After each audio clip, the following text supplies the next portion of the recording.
사도행전 28장 16절에서 23절까지 우리 한 목소리로 함께 봉독하겠습니다. 우리가 로마에 들어가니 바울에게는 자기를 지키는 한 군인과 함께 따로 있게 허락하더라.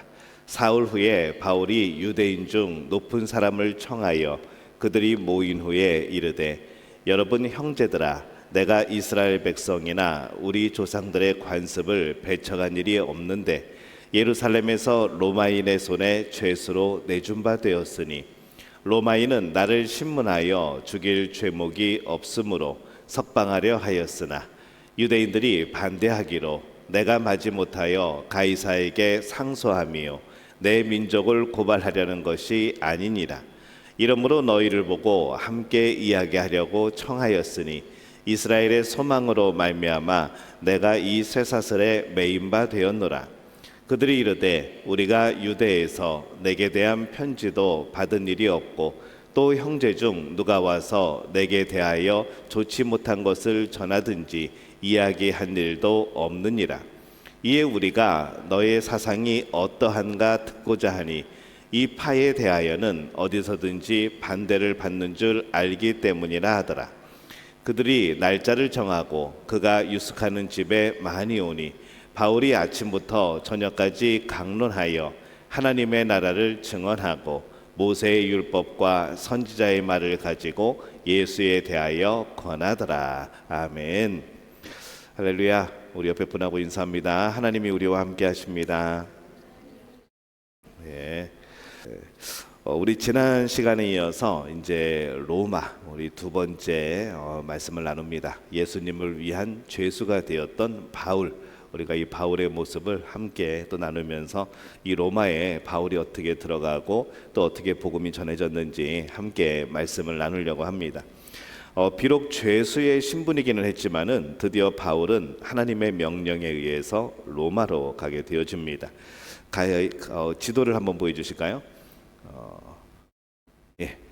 가이사랴를 떠나서 시돈에 거쳐서 루기아 무라, 그 다음에 니도 살몬의 그레데 섬, 미항에서 베닉스로 옮겨지고 거기서 가우다, 그 다음에 아드리아 바다를 건너서 이제 멜리드 섬에서 표류를 합니다. 3개월 동안 거기에 머물러 있다가 수라구사라는 곳에 시칠리아 섬 그곳에 있다가 또 레기온, 그 다음에 보디오, 이제 나폴리라는 곳이죠. 그렇게 해서 이제 로마로 들어가는 여정이 이렇게 녹색 선으로 저렇게 이제 표시가 되어 있습니다. 이 바울은 죄인의 신분으로 이렇게 압송이 되어 가면서도 항상 예수님을 전했습니다. 가둬놓으면 같이 가둬놓은 병사들한테 예수님을 전하고, 어디 이렇게 거닐다가 또 누굴 만나면 예수님을 전하고, 밥 먹다가 옆에 앉은 사람하고 또 예수님을 전하고, 그래서 그의 몸은 비록 결박이 되었지만은 복음은 그 누구도 막을 수가 없었던 것이죠. 재판을 받을 때에도 단순히 아니 내가 무슨 잘못이냐고, 나는 복음을 전한 거라고, 아유 내가 그러고 싶어서 그런 게 아니고 막 이렇게 변호하는 게 아니라 예수의 복음을 전파합니다. 자기를 변호하는 게 아니라 오히려 예수님을 증거하는 것이죠. 또 그의 능력도 묶여 있었지만은 자유롭게 또 나타나게 되어집니다. 그래서 이 하나님의 인도하심은 우리의 지혜를 뛰어넘습니다. 그리고 하나님의 계획은 반드시 이루어집니다. 한번 따라해 볼까요? 하나님의 계획은 반드시 이루어진다. 그래서 그것이 우리의 은혜이고 행복입니다. 아무리 내 뜻이 이루어져도요, 하나님의 뜻이 내 삶 속에 이루어지지 않으면 우리는 그냥 내 삶을 사는 것이죠. 하지만은 하나님의 뜻은 반드시 이루어진다는 것은 내 뜻이 좀 이루어지지 않아도 나는 역시 여전히 선하신 하나님의 계획 속에 있는 것이고, 내가 어떠한 상황 속에서도 나는 하나님과 더불어 동행한다는 의미이기 때문에 그게 복되고 그게 정말로 행복한 겁니다. 그래서 하나님은 우리를 향하여서 선한 계획을 가지고 계십니다. 그래서 우리 삶을 무엇이든지 하나님이 기뻐하시는 방향으로 해석을 해야 된다는 것이죠. 여러 가지 어려운 일들 만날 수 있습니다. 여러 가지 아픈 일들을 경험할 수 있습니다. 근데 그 모든 일들을 하나님의 뜻 안에서 하나님의 기뻐하시는 대로 해석을 해야 되는 거죠. 전에 한번 말씀드렸습니다. 이게 영성이라고. 그래서 우리의 삶의 모든 부분, 우리가 직장 생활을 하던, 우리가 사업을 하던, 우리가 개인적인 가정에서의 삶이던, 내가 어떤 것에 생각하게 될 때에 하나님과 연결시켜서 하나님이 기뻐하시는 방향으로 해석하게 되어지는 것, 이게 이제 우리가 가진 영성이 되어지는 것이죠. 그렇게 하다 보면요, 우리가 붙이는 모든 것들이 영성이 됩니다. 우리가 운동을 해도요, 영성입니다.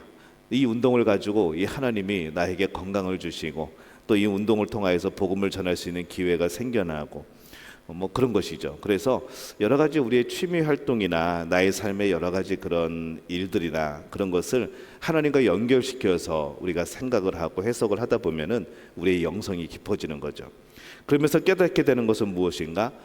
내 삶 속에 하나님의 손길이 임하지 않은 곳이 없구나라는 것을 깨닫게 되어집니다. 그리고 내가 하나님 안에 살아가고 있다는 것, 그리고 하나님 안에 살아가야 된다는 것을 깨닫고 경험하게 되어지는 거죠. 배가 풍랑을 만나서 표류한 이 기사를 볼 때에도요, 이 바울의 선견지명이 있고 이 바울의 굉장한 리더십이 나옵니다. 이 바울은 더 이상 항해하는 것이 위험한 시기라고 의견을 냅니다. 근데 이 배의 주인 선주와 이 선장은 이 그레데 섬 서쪽에 있는 베닉스로 가는 것이 좋겠다라고 의견을 냅니다. 바울은 항해에 대해서 비전문가입니다. 장막을 만드는 사람이죠. 죄수의 신분입니다. 그런데 이 하나님의 사람으로서 그가 이 성령의 그런 감동, 또 성령님께서 주시는 지혜를 가지고 있는 겁니다. 실제로 바울의 말이 적중을 했고 그들의 생각이 잘못되었다는 것이 곧 이제 드러나게 되어집니다. 얼마 안 되어서 이 섬 가운데로부터 이 유로굴라라는 광풍이 붑니다. 그리고 결국 그 배는 싣고 있던 화물을 다 버리게 되어지고 배를 운항하기 위한 뭐 기본적인 기구들도 다 바다에 버리게 됩니다.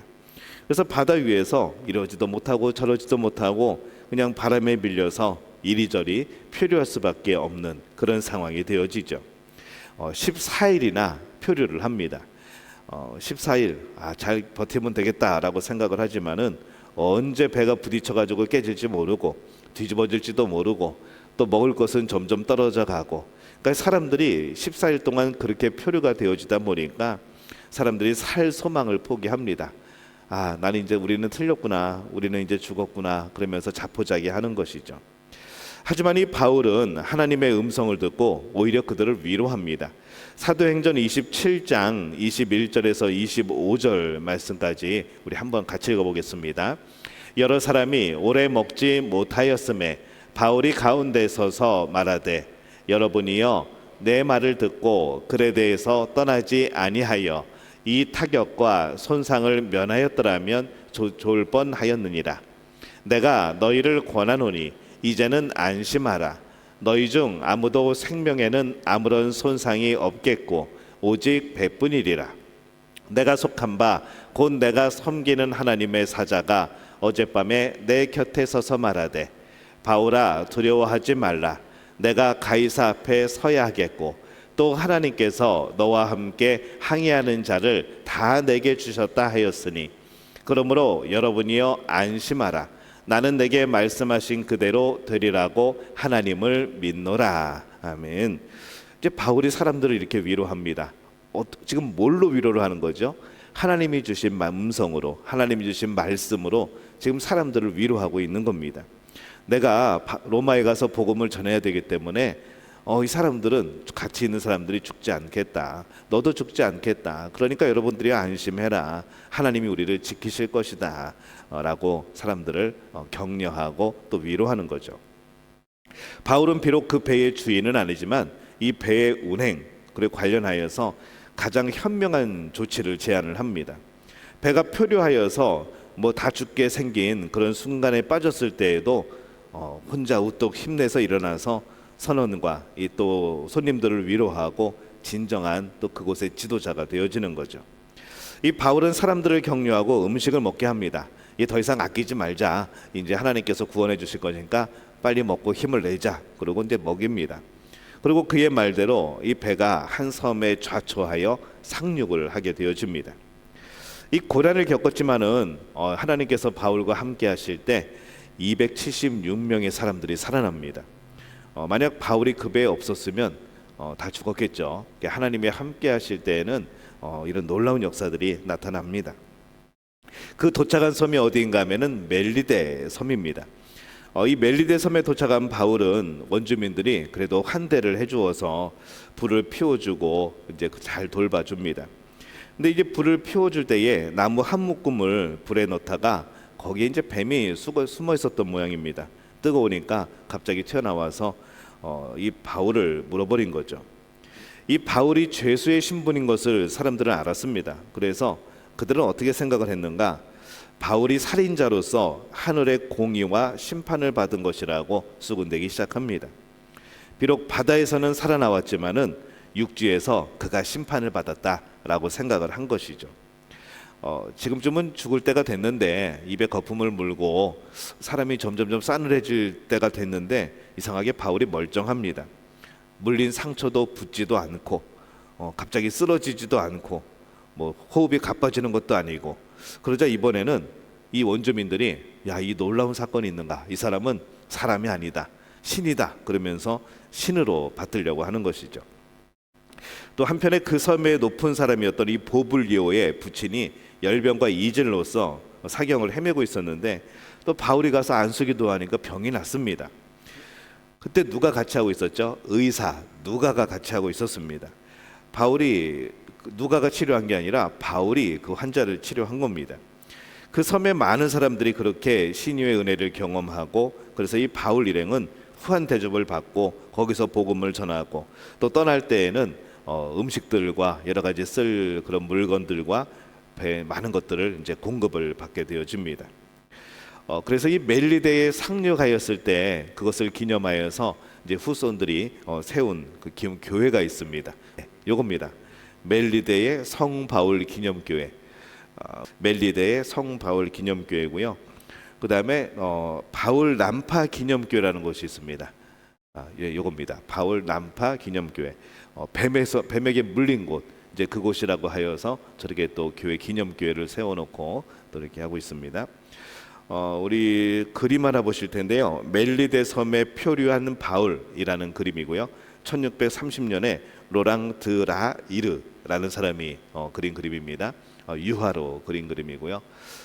잘 보이진 않지만은 지금 바울이 손에 뱀을 들고 있습니다. 그리고 앞에는 그 보블리오의 그 장인, 열병 걸렸던 장인이 아닌가 싶고요. 그 다음에 가운데 불이 펴져 있고, 배들은 저 뒤에서는 일꾼들이 배에 실을 음식들을 나르고 있고, 이제 그런 장면입니다. 바울은 항상 이렇게 그림에서 표현될 때 보면요, 많은 부분에 있어서 이렇게 머리가 없는 모습으로 이렇게 그려집니다. 그래서 약간 대머리로 그렇게 그려지게 되어지죠. 그래서 그 멜리데 섬에서 표류하면서 뱀에게 물렸던 이제 그 장면을 그린 이제 그런 그림입니다. 그곳에 또 아까 보셨던 바울 난파 기념교회가 또 세워졌습니다. 이 참 여러 가지 일들이 많았던 항해 끝에 바울이 드디어 로마에 들어서게 됩니다. 이 바울은 비록 죄수의 몸으로 로마에 왔지만은 로마의 믿는 형제들이 그의 소식을 듣고 69km 거리인 아비오 광장, 그리고 53km의 거리에 있는 트레이스 타베르네, 트레이스 타베르네는요 새 여관, 세 개의 여관, 이제 그런 뜻입니다. 아마 그게 유명했나 봅니다. 그래서 그런 이름이 붙여진 지명이 있는데 그곳에 나와서 사람들이 영접을 했습니다. 이 바울은 또 영접 나온 그들을 보고 하나님께 감사하고 담대한 마음을 얻었다라고 그가 또 표현을 합니다. 그래서 이 로마에 도착한 이 바울은 2년 동안 거기서 머뭅니다. 그리고 군인 한 명과 함께 비교적 자유롭게 지내면서 또 말씀을 전할 수 있는 그런 기회가 열리는 것이죠. 바울이 생각했던 비록 자유의 몸은 아니지만은 그래도 나름대로 또 자유를 가지고 있는, 또 그러면서도 군인의 보호를 받을 수 있는 그런 상황에서 이제 복음을 전하게 됩니다. 가택연금 비슷한 그런 것이죠. 근데 또 찾아올 사람들을 또 막지는 않았습니다. 그래서 이 기간 중에 이 바울은 옥중서신을 씁니다. 그래서 빌립보서, 에베소서, 골로새서, 빌레몬서. 자, 옥중서신은 어떻게 외우는가 하면요, 우리 신약의 파노라마 우리 배우신 분들은 알겠지만은 감옥에 있으면 사람이 어떨까요? 이렇게 골골하죠. 사람이 힘도 빠지고 마르고. 그래서 에골빌빌 그렇게 외우시면 됩니다. 그래서 에베소서, 필립보서, 골로새서, 빌레몬서 이렇게 또 외우시면 됩니다. 에골빌빌. 예, 골로새에 도착한 교회의 무난한 내용을 보면요, 이 골로새서를 보면은 거기에 두기고, 오네시모, 아리스다고, 그다음에 바나바의 생질 마가, 유스도, 에바브라, 그리고 의사 누가, 그리고 이 데마가 바울과 함께 로마에 있었던 것으로 보입니다. 그러니까는 비록 가택연금 상태였지만은 이 주변에 많은 사람들이 함께 있었고, 또 그들을 통해서 서신이 왕래할 수 있었고, 또 복음을 전할 수 있는 기회들이 열리게 된 거죠. 이 바울은 로마에는 유대인 지도자를 초대하여서 왜 자신이 황제에게 상소를 하게 되었는지 설명을 합니다. 유대 민족을 거역하는 것이 아니라, 그런 반민족적인 행동을 한 것이 아니라, 이 당신들의 이스라엘의 소망이 메시아 아니냐, 그 메시아가 오신 것이다, 그가 예수님이다, 그래서 나는 그 메시아로 오신 예수님을 전한 것이다. 그래서 자신이 고난을 받는 것이 예수님 때문에 고난을 받는 게 아니라 그들이 소망했던, 당신들이 소망했던 이스라엘의 소망 메시아, 난 그분 때문에 지금 고난을 받는 것이다. 그래서 이것은 옳지 않다, 계속 그렇게 변호를 합니다. 이스라엘의 소망은 바로 예수 그리스도였고, 그런데 예수님을 전했다고 내가 지금 핍박을 받고 있다라고 말하면서 복음을 함께 전하게 된 것이죠. 예수님이야말로 유대인뿐만 아니라 세상 모든 이들의 참된 소망입니다. 세상에 많은 가르침과 소식이 있지만은 생명을 주는 기쁜 소식은 하나님의 말씀뿐이라는 것이죠. 가끔가다 TV에 보면요, 뭐 여러 가지 그런 건강 프로그램들 많이 합니다. 뭐 제목은 제가 잘 기억이 안 나는데 한 두 가지 정도 있는 것 같은데, 항상 아침에도 하나 있고 옛날에는 저녁에도 한 번 했었고, 그래서 뭐 100세까지 살 수 있는 방법, 그래가지고 막 여러 가지 병들에 대해서 뭘 먹어야 되고 뭘 먹으면 안 되고 막 이제 그런 이제 우리 TV 프로그램들이 있었습니다. 저는 잘 보지는 않았는데, 그래서 그런지 모르겠는데 하여튼 그렇습니다. 그래서 우리의 참된 소망, 우리의 생명. 여러분 운동 많이 하시죠? 근데 운동 많이 하시면은 몇 년 더 사실 수 있을까요? 여러분이 생명을 마음대로 할 수 있을까라는 생각도 듭니다. 그럼에도 불구하고 우리가 운동하는 이유는요, 하나님이 주신 생명, 하나님이 주신 우리의 몸, 이것을 잘 보존하고 건강하게 유지하려고 하는 겁니다. 우리가 뭐 운동을 한다고 몇 년 더 사는 것도 아니고, 우리가 뭐 운동한다고 그래가지고 갑자기 나에게 생명의 시간이 연장되거나 막 놀라운 능력이 나타나는 것도 아니고, 우리는 하나님이 주신 몸을 잘 관리하는 그런 개념인 것이죠. 몸도 청지기적인 개념입니다. 하나님의 것이지만은 내가 그래도 건강하게 잘 유지할 수 있는 것, 이제 그런 것이죠. 바울은 자기를 찾아오는 사람들을 맞이하여서 아침부터 저녁까지 하나님 나라에 대해서 전합니다. 왜냐하면 할 게 없습니다. 거기서 뭘 하겠습니까? 어디 갈 데도 없고 나가지도 못하고 계속 감시받고 있고, 그래도 주변에 사람들이 많이 있어서 그들과 함께 소식을 전하고, 그러면서 할 수 있는 일은 정말 그가 바라던 대로 복음을 전하는 것이었죠. 그리고 율법과 선지자의 완성이신 예수님에 대하여서 늘 전했습니다. 유대인들에게도 그렇게 전했고, 믿는 사람들도 많이 있었겠죠. 근데 또 믿지 않는 사람들도 많이 있었지만은 그가 포기하지 않고 열심히 복음을 전합니다. 렘브란트가 그린 이 감옥에 갇힌 사도 바울이라는 작품을 보면요, 1627년에 그려진 그림이 하나 있습니다. 예. 여기 보면요, 이제 바울이 감옥에 갇혀 있는 이제 그런 그림입니다. 렘브란트는 빛의 마술사라고 그랬습니다. 항상 빛의 음향을 가지고 잘 표현하는 그런 화가인데, 바울이 갇혀 있는 동안에도 항상 보면은 성경책이 펴져 있고 말씀을 묵상하고 있고 또 편지를 쓰고 있고 이제 그런 모습이 그려집니다. 바울이 오랫동안 읽었을 성경이 침대에 놓여져 있고, 또 바울은 깊은 생각에 잠겨서 지금 편지를 쓰고 있습니다. 누구를 생각하며 무슨 내용을 쓰려는지 알 수는 없지만은 밝은 빛에 쌓여 있는 모습이 영적 깊이를 더해가고요.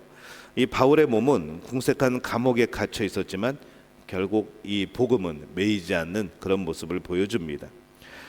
근데 생각해 보면은 바울이 가지고 있을 법할 것이 아닌, 또 감옥에 있을 리가 없는, 여러분 지금 확대해서 보셨지만은 여기 칼이 있습니다. 칼 뒤에는 뭐가 있는가 하면은 전신갑주, 갑주가 있습니다. 그래서 이게 무슨 의미일까? 무슨 의미로 렘브란트가 그것을 그렸을까 생각을 해보는 것이죠. 우선은 그의 회심 이전의 삶을 나타내는 것으로 보입니다. 그리스도인들을 체포하고 핍박하였던 자신의 무기, 그런 칼인 것이죠. 칼과 같은 자신의 모습. 그래서 이 바울은 기독교인들을 체포하고 죽이는 데 앞장선 기독교의 비방자이고 박해자이고 폭행자였습니다. 이제 그런 의미의 칼이고요. 또 한편으로는 하나님의 말씀의 검, 그것을 또 의미를 합니다. 그 옆에 성경책이 조그맣게 놓여져 있습니다. 그래서 이게 말씀의 검을 의미하기도 하죠. 또 침대 위에 있는 갑옷을 보면서 또 그런 의미를 떠올릴 수도 있고, 또 바울은 평생 예수님이 주와 구주가 되시는 이제 그 말씀을 전파를 했습니다. 그래서 이 하나님의 말씀의 검은 어떠한 견고한 진도 무너뜨리는 하나님의 능력이다라는 것을 많이 전했죠. 그런 의미에서 저 칼은 이 하나님의 말씀의 검을 의미하는 것이 아닌가, 또 그렇게도 볼 수 있습니다. 또 로마의 칼로 볼 수도 있죠. 바울이 자신의 길을 달려갈 길을 다 가고 또 충성을 다 바친 후에 나중에 칼로 목베임을 당합니다. 그래서 그것을 생각하면서 그것을 그려놓지 않았는가, 그런 생각도 해봅니다. 이 또 다음 그림 보시면요, 이 바울의 발의 모습을 또 그리고 있는데, 이 바울이 또 발을 벗고 있습니다. 한 발은 반석 위에 놓고 있고 다른 발은 신발을 신고 있고, 벗은 발은 사역을 마치고 이제 안식하고 거룩하신 하나님 앞에서 신을 벗고 반석 위에 서 있는 모습을 또 그리고 있습니다. 모세의 모습과도 비슷하죠. 신발을 벗고 하나님의 산 위에 서 있던 모세의 모습과도 비슷합니다. 근데 한쪽에 또 신발은 신고 있죠. 그것을 보면서 렘브란트는 아직 달려가야 될 그런 고난의 길, 달려가야 될 복음 전파의 길이 이 바울에게 남아 있는 것을 또 보여주고 있고, 또 우리에게도 아직 우리에게 주어진 사명이 아직 끝나지 않았다라는 그런 의미로 이렇게 그린 것으로 보입니다. 하여튼 그림 안에 여러 가지 것들을 의미를 하고 담아놨습니다. 이 바울이 2년 동안에 방해 없이 담대하게 복음을 전했다는 것이 사도행전의 마지막 증언입니다. 저항할 수 없는 복음의 힘. 이와 같이 사도행전은요, 일반 서신 형태로 시작을 하지만은 끝맺음 인사도 없이 그렇게 그냥 끝나버립니다. 이게 말씀이 그냥 그렇게 끝나버립니다. 바울이 로마에 이르기까지 숱한 역경들, 그날 날씨가 어땠고 어떻게 과정을 겪었고 파선이 되었고 어떻게 표류를 했고 그다음에 어느 섬에 들어가서 뱀에 물리고 막 이런 날씨까지도 세세하게 기록을 하면서도 이 정작 로마 도착 이후에는 자세하게 기록을 하지 않습니다. 그냥 갑자기 끝나버리죠. 앞으로 있을 역사에 대한 그런 복선들, 또 계속되는 말씀 전파를 언급하는 끝맺음. 사실상 그래서 사도행전은 28장에서 끝나는 것이 아니라 계속된다는 그런 열린 결말을 가지고 있는 그런 말씀이기도 합니다. 이 사도행전의 주인공은요, 바울이 아닙니다.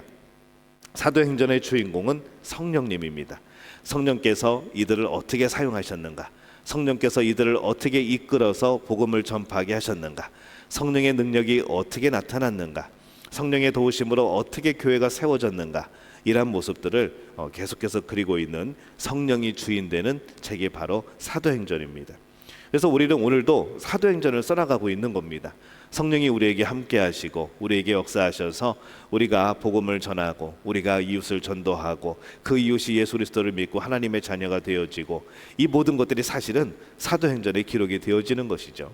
그러면서 우리의 한 명의 한 명의 그런 하나님을 향한 복음 전파를 향한 열정들이 하나님 앞에 기록이 되어지고 기억되어지는 것.